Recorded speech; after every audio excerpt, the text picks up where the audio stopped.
to Raise Wisdom. Raise Wisdom is a channel that's based on quantum grammar. Quantum grammar deals with the correct sentence structure, communication, per se, syntax, grammar, language, performance. The two guys that discovered this technology name are David-Wayne Miller and Russell-J. Gould. These guys discovered the mathematical interface of grammar, which is quantum grammar, correct sentence structure, communication, per se, syntax, grammar, language, performance. And what that basically means, it's a math problem. If you write a sentence, you should be able to write the sentence frontward and backward, and it should still mean the same thing. Just like a math problem, if you write 2 plus 3 equal 5, and you could write it backward, 2 plus 3 equal 5, you still have the same mathematical answer. Facts come in, facts come out. And what can quantum grammar do for you in your life? Quantum grammar will change your life completely once you learn the mechanics and you can perform, you can read and write in quantum. Why is that? Well, it's because everywhere, majority of schools and teachers and everyone learn how to read and write at around a 2, 3, or 4 grade reading level. Even the teachers that's teaching in universities and colleges and high schools only know how to read and write around a 4 grade reading level. And quantum grammar is around a 29. When you learn quantum grammar, that's around the 29 grade reading level that you're in. And why is this important? Well, because we only know how to read and write in poetry, which is a 2, 3, or 4 grade reading level. So what we do is we build a world full of fiction, full of make-believe. How do we do that? We do that in our contracts, the documents that we write, the way we use to communicate with each other. The grammar is written in fiction. It's not written in any fact-based contract words. It's following a fiction method. And because you was taught how to read and write at a low level, you consent to this fiction method way of reading and writing and understanding. And the words that you're consenting to, there are no contract words. That means they don't mean anything. For example, the word defendant. The word defendant means no offended. But you assume you understand what the word means, and you consent to this word, and all the laws, rules, codes, regulation of that word applies to you now. You see how that works? And what quantum grammar does, a part of quantum grammar, which is the per se part. The per se part, what it does is it breaks down a word and it defines each syllable's meaning of that word. Because we know majority of words come from Latin. They actually mean, parts of speech actually mean something. And when you learn quantum grammar, you'll be able to perform a per se of a word and also a syntax of a sentence. Syntax is another interesting part where you can do syntax of a document using a 9, it's actually 10, 0 to 9 numbering system, where you put a number on top of each word that's in a sentence. It could be adverb, verb, adjective, pronoun, future time, past time, fact, lodio, position, conjunction, and you identify the function of each word in a sentence. And what that actually does is it gives you a clear view of exactly how the volition of whoever is writing the contract, they're thinking, and you'll begin to see that everyone have different education. Everyone was taught how to read and write in different ways. Everyone have their own style, and everyone have fiction language. And you're going to find out majority of contract are written in adverb, verb, adjective, pronoun, future time, past time, which is all fiction, which is poetry. It doesn't say anything. The contracts doesn't have position. Lodio is basically location, contract, originality. It give you ownership. And facts, you don't find any contract with lodio, position, and fact. You only find contract out there with adverb, verb, adjective, pronoun, future time, past time, which means nothing. And you only assume that you understand how to read and write. And so therefore, every fiction rule that comes with these method way of communicating applies to you. One thing that you're going to do the first time you can perform quantum grammar, the first thing that you want to do is what's called a live life claim. Now, the live life claim is one of the most important pieces of document that you're going to create once you learn this technology. Did I mention quantum grammar as a technology? It is a technology.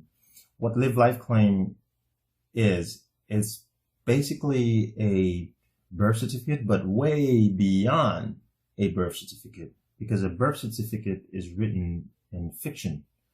And just like any other piece of document that you may have in your pocket right now, like your driver's license, is written in fiction. What a live life claim does, once you create it, you create one for yourself. You can create it for your family as well. What it does is it's broadcasting to the world that you are a fact, a real flesh, blood, living human man or woman. And it take you out of the fiction world and into the factual world. And there's an interesting rule in court that says no law or fact could be tried in court. Well, you're a fact now once you have a live life claim. And you could write contract now, and you could write treaties with other countries. You could create your sea treaty to navigate your vessel. Your body's a vessel. Your car is a vessel. Your boat is a vessel. Your house is a vessel in dry dock, just like the courthouse is a vessel in dry dock. And when it comes to laws, majority of laws are written in fiction. 99.9% of law written in fiction. And what's interesting about this technology is that you can take any fiction document or even a law and you translate that into correct sentence structure, communication, per se, syntax, grammar, language, performance, and make that law yours. Now, anybody that wants to contract with you, and whether you want to contract with them or not, whether they create a contract for you to try to persuade you to contract with them, you can accept their contract under your terms and condition now, because you have correct sentence structure. And I guarantee you their contract is written in fiction. What does that mean? That means you now have jurisdiction. You have authority over their fiction contract once you could take their contract and perform syntax of their contract and ask them to stop and correct using a very great law called the Title 42, 1986. Title 42, 1986 gives you consent to stop and correct. What are you stopping and correcting? Anybody that want to contract with you in a fiction method way of communication, adverb, verb, adjective, pronoun. When you take this document, this fiction document of theirs, you perform syntax of it, which is your evidence that you perform forensic in it. Then now, if it's written in fiction, now you're a party with a crime. And Title 42, 1986 give you consent. If you are a party with a crime, you got to report that crime into the court. That puts you in a very unique state. Now, all of a sudden, the tables flip. Instead of going around saying, oh, I have my rights, I can do this, da, da, da. No. Now, you are creating power. And you can give out rights to somebody that wants to contract with you in the correct sentence structure, communication, per se, syntax, grammar, language, performance. And if they cannot match performance, they have to vacate the position. You get that? And this is what's been happening worldwide. And this is not hidden from anyone. As a matter of fact, they've been advertising this stuff to all of us through movies. A good movie is the movie Matrix, where Morpheus says to Neo that there's a world that's been rolled over your eyes so you don't see what's going on. That's true. That's a fact. And they get you, it's in the grammar. And I remember Neo also asking Morpheus, why haven't anybody wake up to this? And Morpheus answered him saying that it's too much for people. Some people, it's just too much for them. And I personally witnessed that people that get exposed to this technology can't even fathom the fact that what they believe is not what it actually is. Like, for example, the word, any word that starts with a vowel means no that word. It means no contract. Like the word apology, no apology. Even a word that have a vowel sounding beginning, like defendant. The word defendant means no offendant. You're just consenting to that fiction word. And per se will help you to identify all the fiction word you've been using. And then what you do is you look for a positive performance word to put in your dictionary. Because the second thing you're going to do after you have your live life claim, now you're going to create your own dictionary. And you're going to give closure to every word that you put in your contract. And maritime law, because we all are vessels in the sea of space. And maritime law, chapter 1, paragraph 1, section 1, states you must give closure in your contract, the terms and conditions of the word that you use in your contract. Virtually nobody does that. Everybody just going around assuming they understand what the word means, and they're contracting with these fiction, fiction word terms and conditions and entities. And yes, if you consent to something, it's all fair games. Whatever the hell happened to you afterwards, it's all fair game because you contracted with that. And one thing I want to make really clear here. This channel is not a conspiracy theory channel. We're not interested in any of this stuff. Yes, I may have my opinion here and there. We may discuss different topics, but you must understand that it's my opinion. Now, it's nothing for you to believe or trust.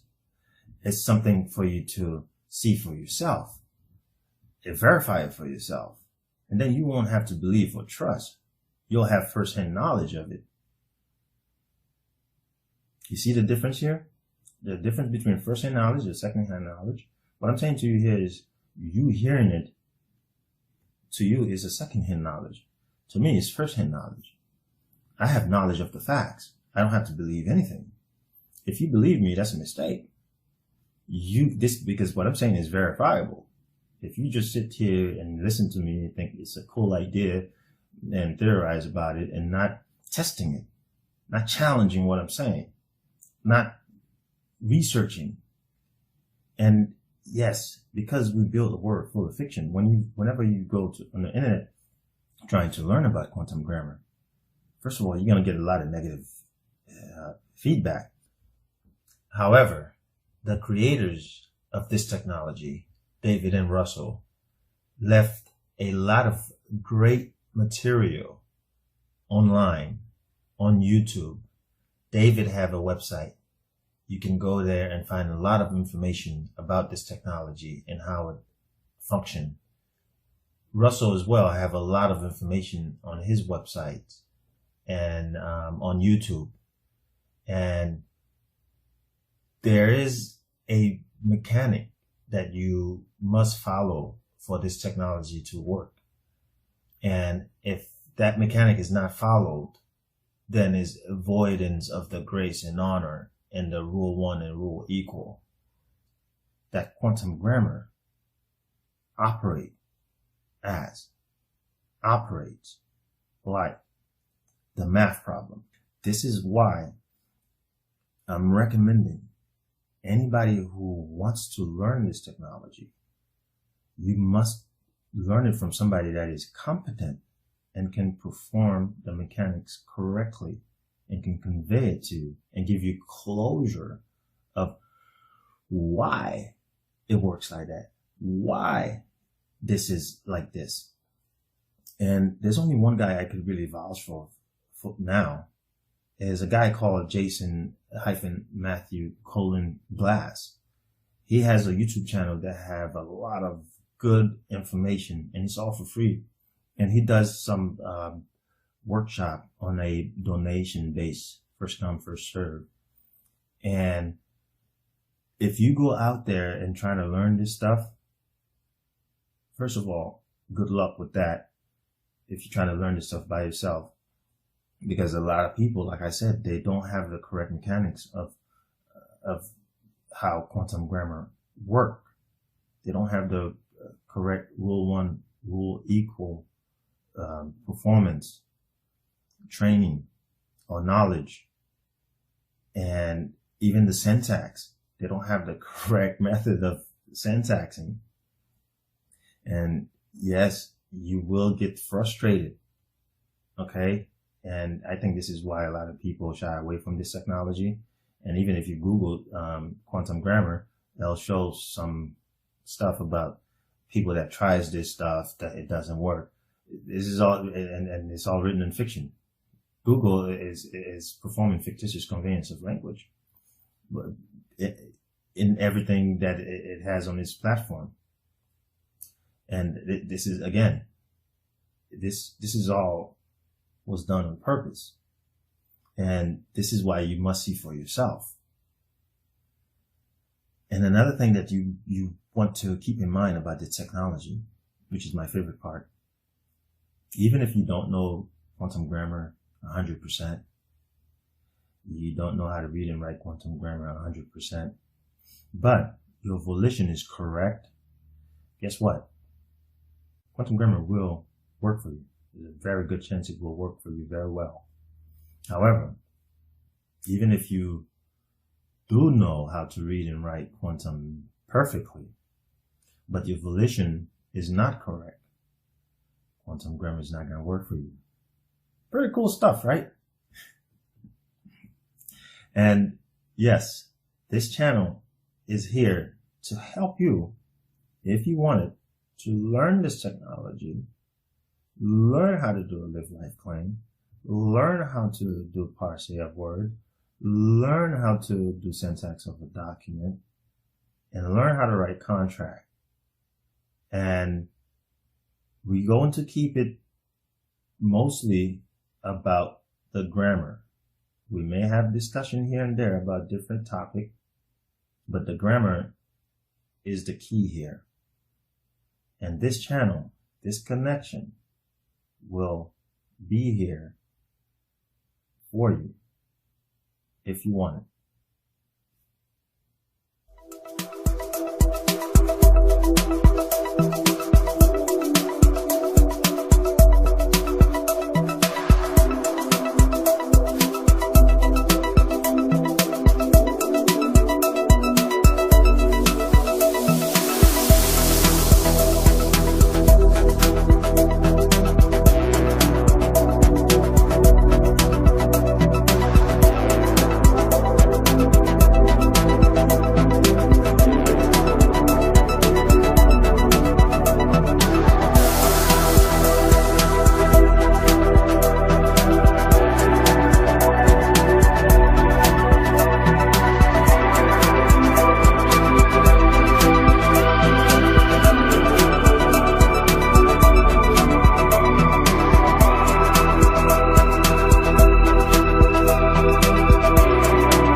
Like and subscribe and hit that bell button.